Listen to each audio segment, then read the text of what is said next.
Dr. Doom just caught Stormbreaker out of the air.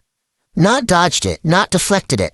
Caught it with one hand while it was already in motion and held it completely still. Thor's axe, the weapon that cut through the full force of an Infinity Stone-powered Infinity Gauntlet, stopped dead by a man in a green cloak using Latverian runes etched into his gauntlets, like this is just a Tuesday for him. And the man inside that armor wears the face of Tony Stark. The official Avengers Doomsday trailer is here, and it has completely shattered the internet in a way nothing from Marvel has managed in years. This is not a teaser. This is not a mood piece. This is a dense, lore-heavy, multiverse-colliding cinematic event, packed into a few minutes of footage that rewards multiple rewatches and raises more questions than it answers, while somehow making you feel like you understand exactly where this is all going. The Fantastic Four are here. The X-Men are here. Steve Rogers is back with a beard and a broken hammer. Loki is standing next to drawn curtains in a 1940s house. Namor is holding back the ocean with his bare hands to host a diplomatic meeting that appears to immediately turn into a fight.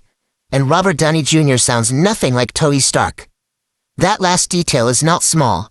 That is the entire movie announcing its intentions in one creative choice. Let's go through everything. The trailer opens on something the multiverse saga has been building toward and never quite fully visualized until now. Red skies, the specific red skies of an incursion, the phenomenon that occurs when two universes begin colliding, threatening to destroy both of them simultaneously. But what the monitors in the new Avengers Tower and the visuals surrounding the X-Mansion make immediately clear is that this is not a two-universe problem. 3 worlds are converging at once. Earth 616, the MCU's primary reality. Earth 828, the universe of the Fantastic Four, and the X-Men's universe, which has its own Earth, its own history, its own Sentinel graveyards, an Xavier school, and decades of mutant struggle that has been happening completely separately from everything the Avengers have been dealing with. When 3 universes get close enough that their atmospheres are physically brushing against each other, the rules of how travel between realities works start bending. Which is how the trailer produces one of its coolest shots, Thor using the Bifrost to jump from the new Avengers Tower in New York directly onto a lawn of the X-Mansion. The Bifrost normally only operates within the boundaries of a single universe. The fact that it works across the incursion boundary tells you how badly the walls between these worlds have already been compromised.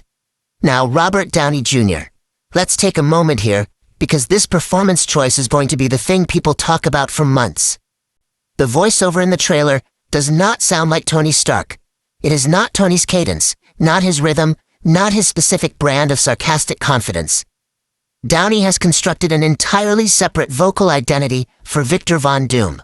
Authoritative, deliberate, carrying a faint accent that suggests old European power rather than American self-made brilliance. This is not Tony Stark in a different suit. This is a different man entirely. And the commitment to that distinction from the very first moment we hear him is exactly the right choice. Doom's positioning in the trailer is drawn directly from Jonathan Hickman's Time Runs Out comic run, which is one of the most ambitious and genuinely disturbing pieces of Marvel storytelling of the last decade. In that story, the incursions have been happening for a long time, quietly, destroying universe after universe, and the heroes who know about it have been making increasingly terrible decisions, trying to stop what appears to be an unstoppable process. Doom's argument in the trailer appears to follow that same moral logic. He is standing in the rubble outside the X-Mansion, telling Professor X, Magneto, and the assembled X-Men that to save the mutant universe, Earth 616 and Earth 828 must be destroyed. The math is brutal and clear from his perspective. Some worlds die so others survive. The unthinkable decision. The MCU heroes are not going to accept that math. The Earth 828 heroes are not going to accept that math. And the war that emerges from that fundamental disagreement is not a villain attacking hero situation. It is heroes on both sides of an impossible choice, which is the kind of conflict that actually generates interesting drama rather than just spectacle. The mask staying on for most of the footage is a brilliant structural choice. Doom needs to be established as a genuine independent entity, someone with his own weight, his own presence, his own ideology, before the moment when his face becomes a factor. Because when that mask eventually comes off, and the MCU characters look at him and see Tony Stark's face, That moment needs to land with full emotional force. You cannot get that if you've been spending the whole film watching RDJ's expressions. The mask is the film protecting the reveal it's building toward. The X-Mansion battlefield is where the trailer's action ambitions become genuinely staggering. The ground around the school is covered in the wreckage of destroyed Sentinels, which tells you the mutants have been fighting their own war before the MCU heroes showed up. And then Doom raises his hands and uses glowing Latverian runes to resurrect the fallen machines, turning Sentinel graveyards into an army of reassembled weapons pointing at both the X-Men and the new Avengers simultaneously. That one action establishes everything important about Doom as a threat in 30 seconds. He is not just physically powerful. He commands ancient sorcery. He can turn the battlefield itself against you. He can repurpose your victories into new weapons. And he does all of this while wearing the face of the man the Avengers sacrificed everything to avenge. The individual mutant moments in the trailer are the ones that are going to have the X-Men fandom completely overwhelmed. Cyclops in a full-body comic-accurate tactical suit that finally looks the way Scott Summers is supposed to look in live action. The blue, the X, the visor, the whole thing. Yelena Belova in a hand-to-hand fight with Mystique, who shapeshifts into a second Yelena mid-combat, which creates the specific visual chaos of watching someone fight a perfect copy of themselves. And Channing Tatum's Gambit, going head-to-head with Shang-Chi inside the mansion, charging his bow staff for a kinetic blast while the 10 rings are coming at him from the other direction. Whatever Gambit was in his previous multiverse appearances, this version is grounded and dangerous in a way that makes that confrontation feel genuinely consequential.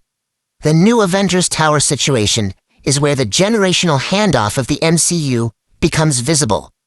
Sam Wilson's Captain America has assembled a roster that reads like a collection of everyone who survived the multiverse saga with significant trauma and significant power. Ant-Man, Bucky Barnes, Yelena, Ghost, U.S. Agent. They are bickering. They do not agree on how to handle what's coming. And Thor, who has been alive longer than any of them, who watched the original Avengers die or scatter, who has fought things that broke the concept of winnable, is the one telling them that what is coming makes all of that look manageable. Thor as the voice of hard-won wisdom, earned through centuries of loss, rather than the bombastic warrior, is a character evolution the films have been gradually building, and the trailer crystallizes in one speech.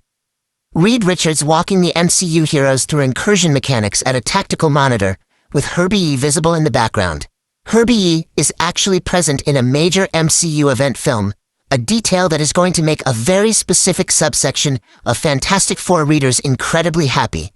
Is the Fantastic Four earning their place in the ensemble through knowledge rather than just power? Reed is not the strongest person in the room. He is the person who understands what the room is dealing with. And in this specific crisis, that is worth more than strength.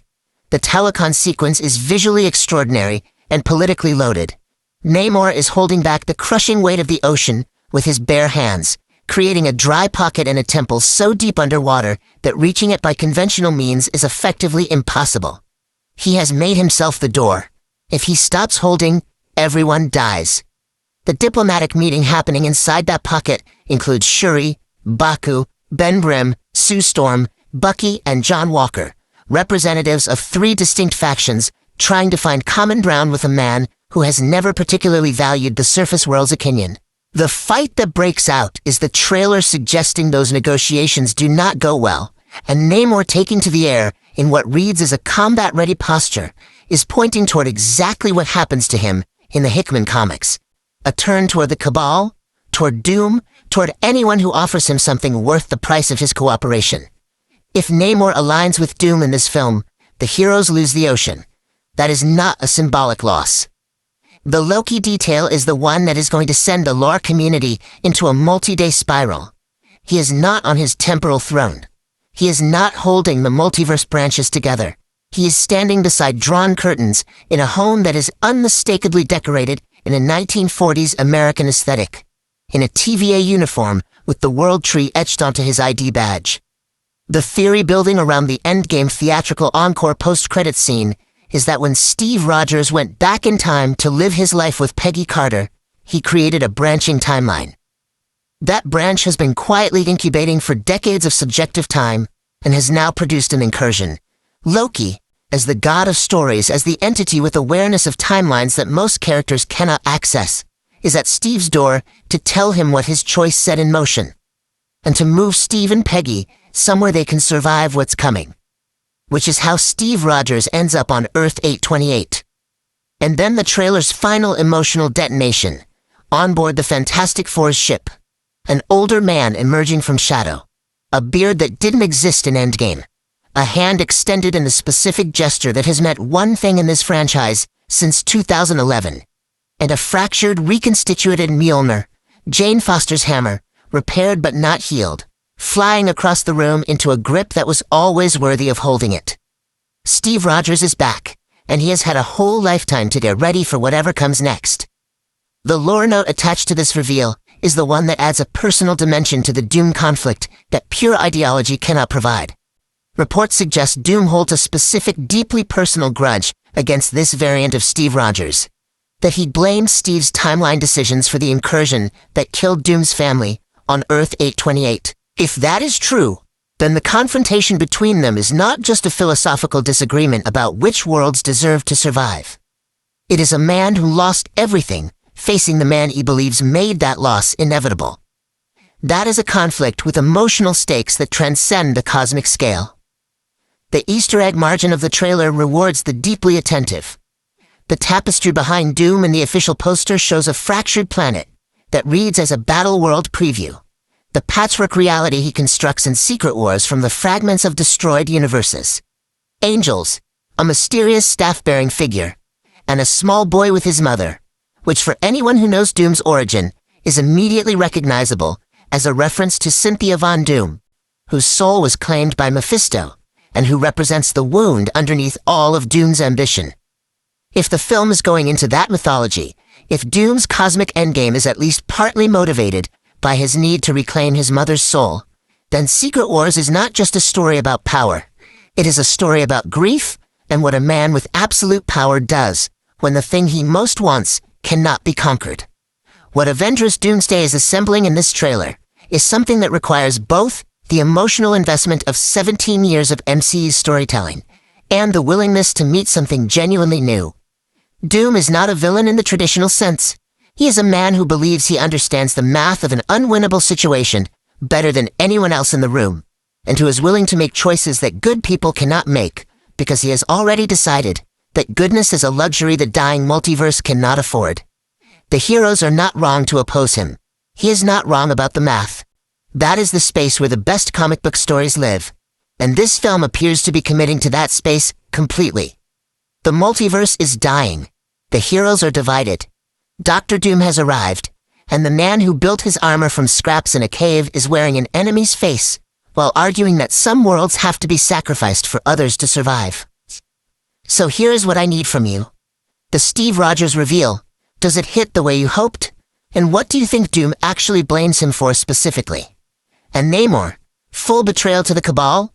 Or does he pull back at the last moment? Drop everything in the comments because this conversation is going to be running for the next year, and I want to start it right now with you.